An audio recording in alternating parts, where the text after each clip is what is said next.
mga butang nga magalungtad. So mao ni siya mga igsoon, no? Kung panindugan talang ni siya nga mga pulong, hindi kita mahadlok nga magrason kung ano man ang ila nga ginapamangkot, di ba? Para sina karon pamangkuton kita o maglakat kita, no? Nga wala ka sa vaccination, wala ka sa card, ana. Amo na nga hindi kita magkahadlok sa pagrason kung ano ang dahilan. Paagi lang sa pulong mga igsoon, no? Panindugan nato ni siya. No? Kaya kung magpadala kita mga igsoon, wala. Tuman gid ang masulat. Karon umpisa pa lang, no? Amo na nga ang gisulti sa pulong mga igsoon, dili pa kini mao ang katapusan, no? Sa atong mga kasakit, no? Sinugdanan pa lang ni siya. Sinugdanan pa lang siya sa aton yung mga kasakit karon. Mo na nga ang matag-usa ka nato kinahanglan magbantay gid, no? Magbantay kita karon kay subong nga panahon amo na gini siya ang pag-alig-ig, no? Ginaalig-ig na ta karon. O pagtapos alig-ig, pagkataphan pag yun kita. Pagkatapos ang tahok, no? Pagapilian pag yun. So kanang nahibilin nga pinili mga igsoon, kanang ginatawag nga hingas. Mao kana siya ang ginatawag nga may kasiguruhan na. Una nga hindi kita magsalig. Pirmi na to ginabalik-balik mga igsoon sa pagwalig nga dili kita makampante sa atong pagkinabuhi karon diri sa kalibutan nga murag okay lang, no? Kay nga naman naa pamantay ginakaon, no? Naa pamantay pahinga sa atong mga salakyan. No, kampante pa taga, no? Do okay para ang dagan, pero wala kita kabalo mga igsoon nga ginaamat-amat na tag kuga, no? Ginaliog na ta. Klaro kayo. Nga ginaliog na ta. Kaya nga naman, isa na siya ang pagpatupad nila, no? Ang gina-implement nila subong. Nantawa, ano kabudlay sa mga tao dito sa NCR? Kaya nga anuman, di-order na ni Pangulong Duterte, ni Digong, putob sa mga wala sang vaccine, no? Hindi na pwede magawas. Ano ka? Kung ano ka, kumbaga, kuan ang ilang nga pagpa-implement pahirap sa mga tao, di ba?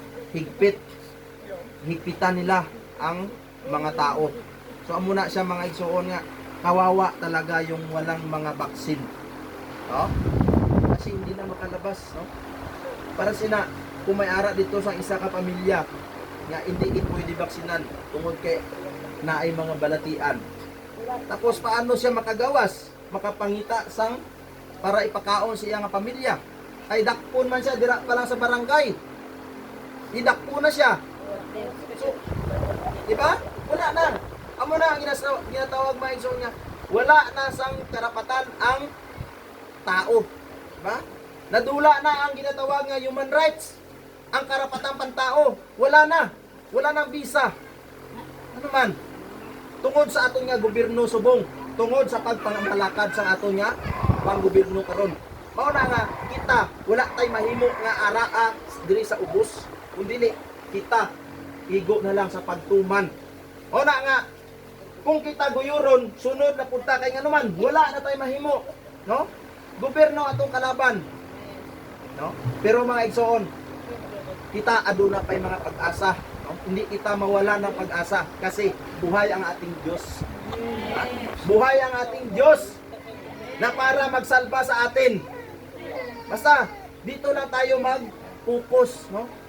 Dili lang ta patihan lang naton, tumanon lang naton ang aton nga ginasulat diri sa balaan nga kasulatan. Kaya nga naman, di ba gisulti man pinaagi sa pulong ang Juan 14:6 nga nagaingon, ako ang dalan ug ang kinabuhi, di ba?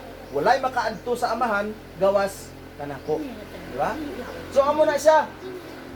Nga kita tinahanglan gayud nga magsubay nga anang dalana. Walay lain nga dalan nga ato nga pagasubayon. Ang Dios lang.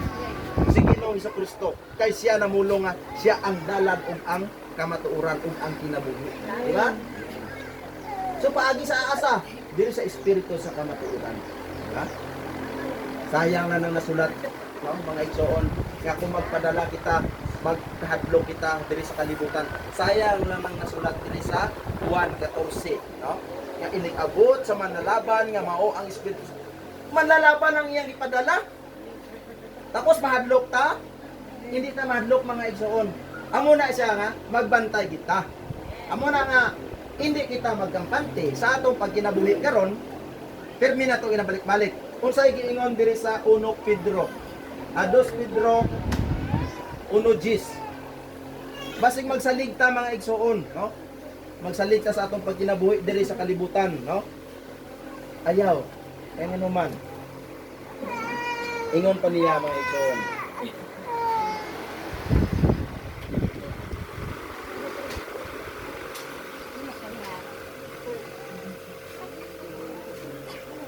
Ang 2 Pedro 1:10, ingon pa niya.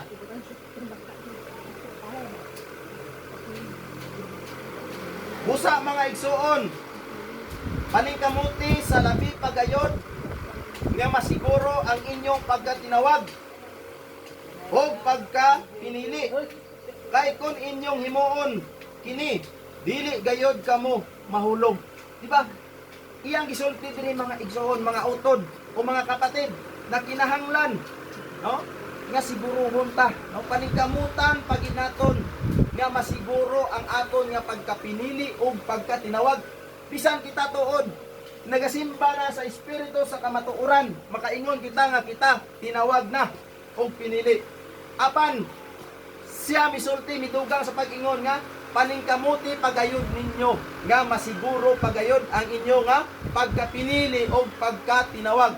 Kay kung inyo kining buhaton, sigurado gyud nga dili kamo mahulog. Kinsay gisultihan ini? Di ba? Kamu kita tanan mga igsoon nga gitawag na. No? Bisan pa tinawag na kita. Paningkamutan pa ginaton. Kaya nga naman, ang 1 Juan 4:1 ang 1 Juan 4:18. Ingon pa niya mga igsoon.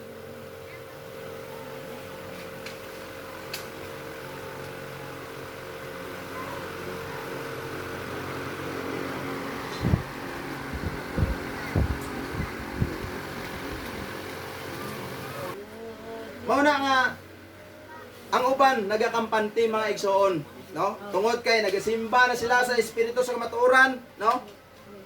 Nagatuo na sila.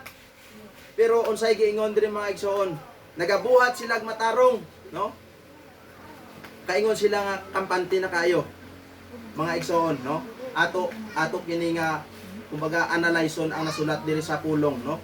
Nga bisan pagani ang mga matarong nga tao lisod pagid makasulod sa gingharian sa Dios, unsa pagid ka dangatan sa mga tawo nga dili matarong ug wala magtuo, no?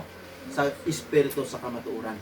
Basahon na to mga igsoon ang 1 Pedro 4:18. Ingon pa niya, ug kon ang matarong lisod man ganing maluwas, unsa man kahaon niya'y dangatan sa mga dili Dios nun og makasasala. Diba? Lisod man gani makasulod, no? Sa gingharian sa Dios. Ang ginatawag nga matarong kana nga tawo, no? Kung sa pagid ka ang dangatan sa mga tawo nga dili Dios nun, wala nagatuo sa espiritu sa kamatuoran, wala nagatuo sa bato sa kaluwasan. Unsa pagid ka dangatan niini pag-abot sa panahon. Diba? Una mga igsoon nga panglibasog ta, no? Kumbaga magbarog ta nga magmalig-on, no? Kaya nga naman, amo na ni siya karon ang takna sa pag hiniusa. Amo ni siya ang takna karon nga kita kinahanglan nga magbuhat lagi. Kaya nga naman, nubo na lang nga panahon ang iyang nga gitagana, ang iyang gitagal. Mao ni siya karon nga kinahanglan magbawi kita. Kaya nga naman, umpisa sa atong pag-anak sa tua, may sala na ta, hasta nga nag-ingani atong edad karon, nagabuhat kitag sala. So paano ni siya? Kay pag-abot sa panahon mga igsoon, ang Mateo 12, no? 36, diha man pagabasihan, no? Sa atong mga nabuhat ang paghukom sa aton. Diba? Ako na nga subong pa lang kinahanglan nga magbuhat na tasang maayo. Samtang anaa pa ang hamubo nga kinabuhi naton. Ang kahayag nga anaa pa sa atoa, kinahanglan buhaton naton para ang nabuhat nato nga mga sala gikan sa gagmay pata hangtod nga naghamtong na ta karon mahulipan to siya mga igsoon. Kaya nga naman, pag-abot sa panahon sa paghukom, pagatimbangon ang aton nga mga sala, di ba? Diha na to basihan ang paghukom sa Dios, pagtimbang sa atong sala kung mabugat gani ang nabuhat nato nga sala nga malain, no? Sigurado gid diri ka sa linaw nga kalayo. No? Pero kung mapatigbabaw ang nabuhat nato nga maayo, sigurado ka dirita sa kay Ginoong Hesus. So amo na nga samtang buhi patasubong paning kamutan nato nga ipaabot sa mga katawhan sa Dios nga wala pa nasayod sa kamatuoran nga ang takna taliabot ug karon mauna mga igsoon. Ipaabot nato sa ila, no? Amo ni siya ang sugo kay nganuman. Mao ni siya ang sugo sa Dios nga maka may saad. Mao ni siya ang sugo sa Dios nga makatabon kitag daghang mga sala. Amen. Maluwas na ton ang aton nga kaugalingon og maluwas pud nato ang nagapatalingog niini. Amen. Pubuhaton nato ni siya maigsoon. Sigurado gid ang saad sa Dios mag-abot sa aton. Basahon kuno nato ang Santiago 5:19. Mao ni siya ang saad sa Dios nga sa diha nga kita maglakaw, magpanghimatuod ug aduna kitay mapabalik, no? Nga mga tawo nga mga makasasala sa sabakan sa Dios iyang gisulti pinaagi sa pulong. Ang Santiago 5:19. Ingon sa pulong mga igsoon, mga igsoon ko, kung aduna kaninyo'y may salaag gikan sa kamatuoran, ingon pa niya, ug may usa nga makapabalik kaniya, pahibalua siya nga bisan kinsang tawhana nga makapabalik sa makasasala gikan sa pagkahisalaag niini sa iyang dalan, magaluwas sa kalag niini gikan sa kamatayon ug magatabon siyag daghang mga sala. So mauni siya ang atong paningkamutan mga igsoon, no? Nya kung adunay kitay makapabalik, no? Aduna tay mapabalik nga kalag nga makasasala sa sabakan sa Dios, kung sayang gingon pahibaw-a siya nga magaluwas sa kalag niini. Maluwas iya nga kalag. Ingon pa niya, og makatabon sa daghang mga sala. Saad sang Dios ni siya mga igsoon. Amo na nga kining nahibili na to karon, no? Kining nahibili na to karon nga kinabuhi, kinahanglan i-focus naton sa Dios. Amen. I-focus na sa pulong. Kaya naman, amo lang ni siya ang pamaagi para madula ang aton nga mga sala. Yapay na aton mabuhat ang iya nga ginapangayo nga sugo. Ang buhat 2:38 halin sa 36 ang ginatawag nga pag-ampo o pagpuasa, no? Alang sa kapasayloan sa inyong mga sala. Isa na siya nga sugo sa Dios sa aton mga igsoon, no? Labi na gid sa mga wala pa nasayod, no? Sa kamatuoran. Labi na gid sa wala pa nakapuasa, no? Amo ni siya ang una nga saad sa Dios sa aton mga igsoon nga sugo niya sa aton nga para ang aton nga sala mapasaylo, no? So hindi ka malipay sina bisan ano pa ka dako ang atong mga sala nga nabuhat diri sa kalibutan. Kahit ano pa, no? Yung nagawa natin nga kasalanan, kung magbalik loob ta sa aton sa Panginoong Dios, no? Ang Isaias 1:18, no? Atong basahon. Ang Isaias 1:18. Saad sa Dios. Ang ginapangayo niya lang mga igsoon, no? Nga magbalik loob ta sa kanya, no? Magbalik loob ta. Ang Isaias 1:18, ingon pa niya. Sugdo na to diri sa 16. Panghunaw kamo, panglinis kamo, ibutang sa halayo ang inyong daotang mga buhat gikan sa atubangan sa akong mga mata. Hunong na sa pagbuhat sa daotan. So ang Dios nagsulti, no? Nga hunong na. Kung ano man ang aton nga ginabuhat, no? Sa una, paundangon na. Ibutang sa halayo, no, ang mga kalain nga mga binuhatan, ipalayo sa iyang mga mata. Pagtuon sa pagbuhat sa maayo, pangitaa ang hustisya, tabangi ang dinaog-daog, hukmi sa matarong ang mga ilo, labani ang mga balo nga mga babayi. Umari kamo karon ug usahan ta paghusay nag-ingon si Jehova, bisan pa ang inyong mga sala mapula, sila pagapapution ingon sa Ninibe, bisan pa sila lubos mapula, sila mahimong sama sa maputing balhibo sa karniro. So saad sa Dios mga igsuon, no? Kasadiya nga kita mubalik sa iya nga sabakan. Amo na siya ang saad sa Dios, bisan pa mapula ang aton nga mga sala, bisan ano pa kadako ang aton nga mga sala, di ba? Mamamatay tao man ta o unsa pa diha nga klase ka mga sala kung atong hinulsulan kag magbalik ta sa aton nga Ginoo, no? Siya nagsaad niya, papution niya sama sa balhibo sa karniro. Pero sa unsa nga pamaagi mga igsoon, no? Nga sa diha nga kita magbalik loob sa Dios, ego na ba nga moingon kita nga, Lord, pasaylo ako sa akong mga sala, di ba? Patawarin mo ako sa mga nagawa kong kasalanan, no? Ganun lang ba ang hinahanap, no, ng ating Panginoon? Ganun lang ba kadali na para patawarin tayo? Hindi, no? Ang Diyos nagsaad, ang Diyos nagsugo sa matag usa, mga igsoon, kinahanglan nga mag-antos kita, no? Kining nasulat diri sa Joel 1:12 kag Joel 2:12, ha?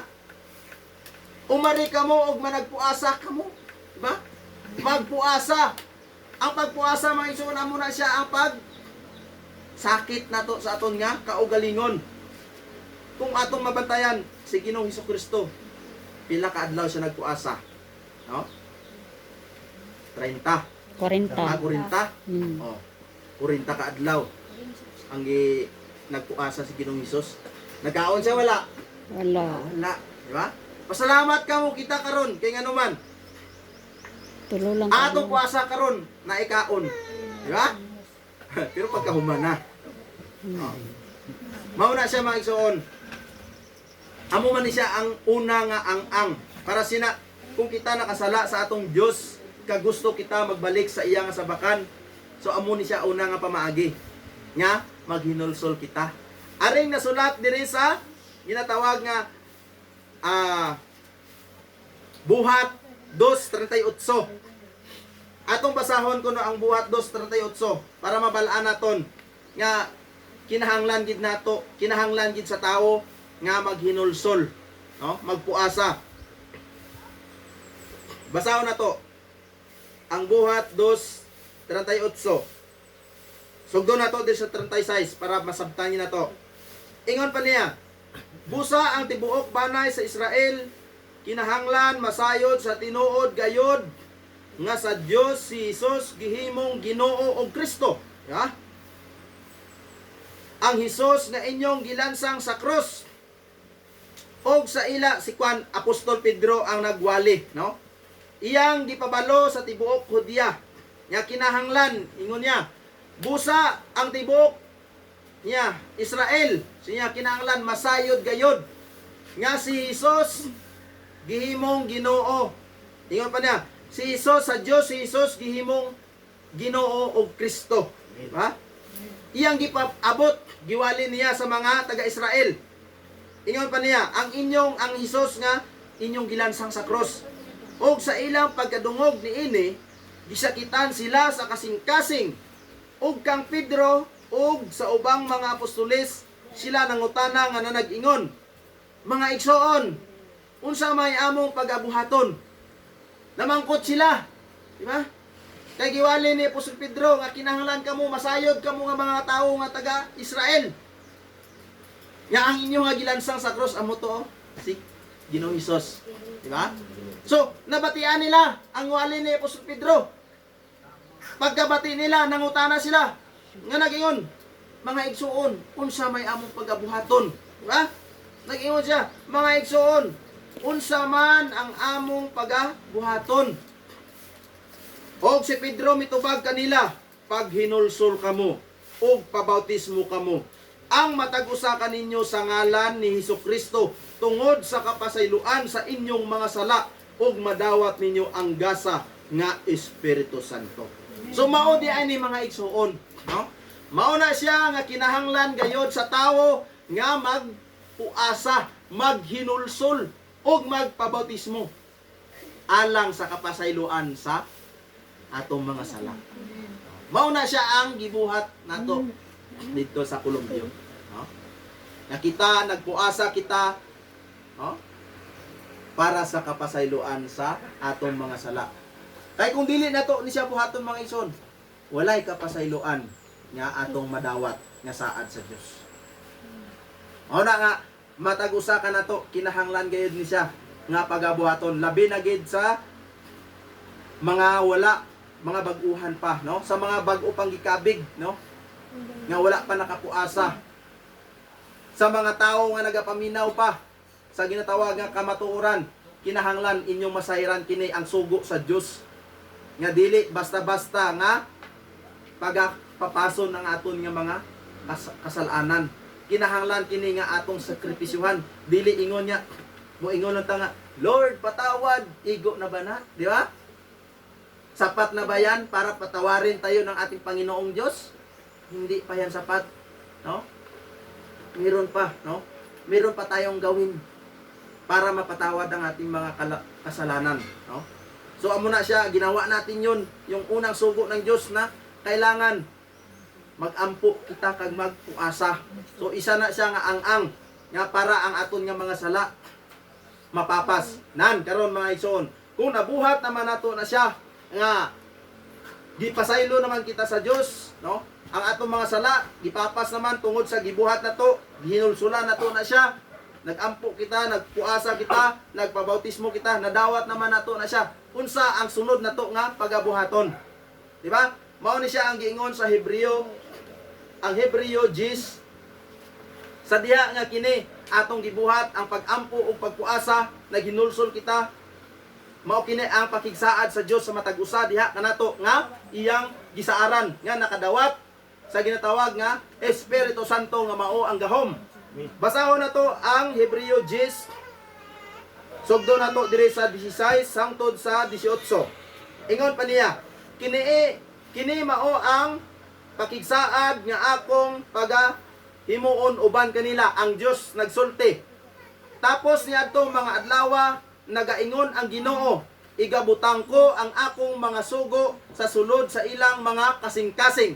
Di ba? Ibutang sang Dios. Mao ni siya ang pakigsaad sa matag usa nga nakadawat sa gisaad nga mao ang Espiritu Santo sa diha nga kini. Nadawat niya ang Dios midugang sa pag-ingon nga igabutang ko ang akong mga sugo sa sulod sa ilang mga kasing-kasing. Aduna di ay sugo ang Dios mga igsoon. Di ba?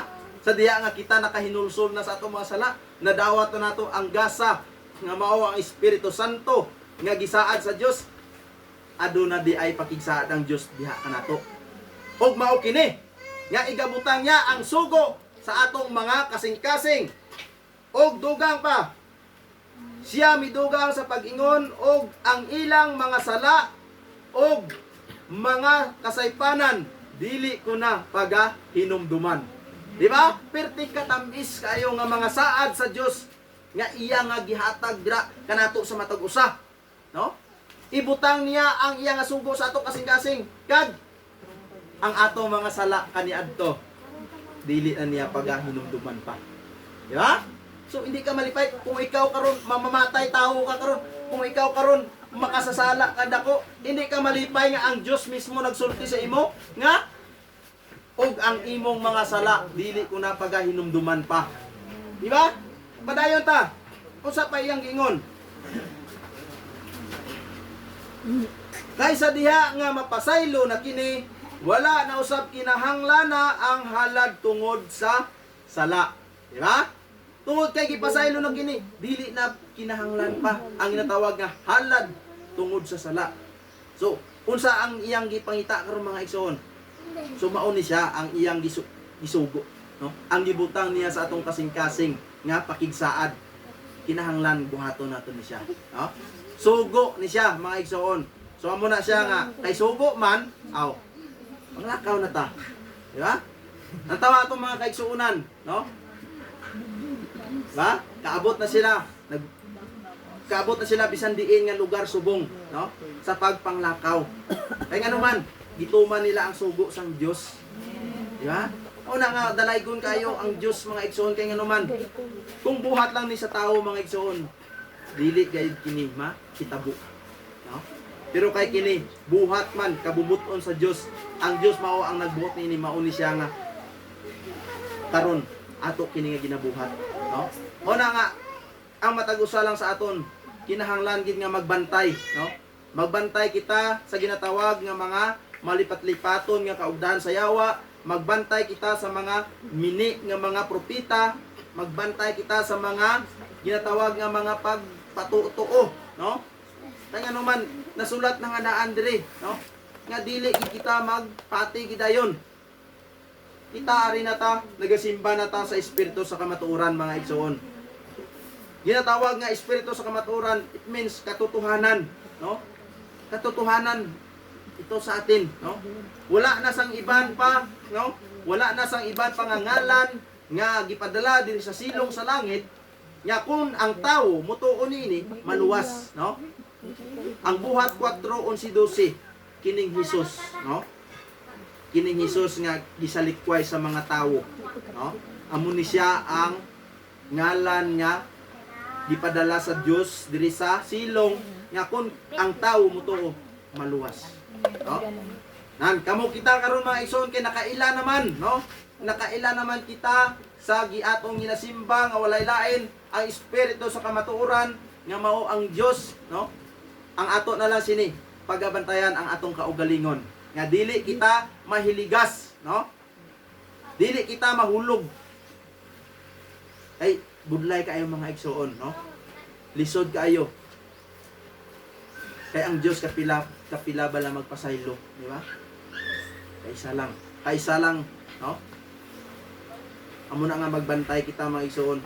Kung kita nahinluan naman, kung kita nagatuma naman sa iyang nga sugo, kinahanglan nga matngunan na to, no? Nga bawat sa aton nga paghulag, sa aton nga pagginawi diri sa kalibutan subong, samtang nagapaabot pa kita sa ginatawag nga gisaad niya sa iyang nga pag-anhi, bantayan naton nga mag-abot, no? Sa pag-abot sa aton nga Ginoo, wala unta nga makita nga bisan gamay nga higko dira sa aton, no? Kaya nga naman lisod kaayo mga igsoon, no? Hindi ta makasulod sa gingharian sa Dios kung may mansa kita, no? Amo gani na siya nga ang pinadayag 22:14, bulahan sila nga naglaba sa ilang mga bisti, di ba? So amo na siya, kita ang ilang gisultian, kita ang gihambalan sa pulong mga igsoon. Amo na nga mintras may panahon pa kita nga maglaba sa atong mga bisti, labhan ginaton ni siya para pag-abot sa panahon nga ang Dios manaog na aron sa pagkuha sa mga iya, no? Mahikaplagan kita niya nga naglaba sa atong bisti, limpyo kita, no? So amo na siya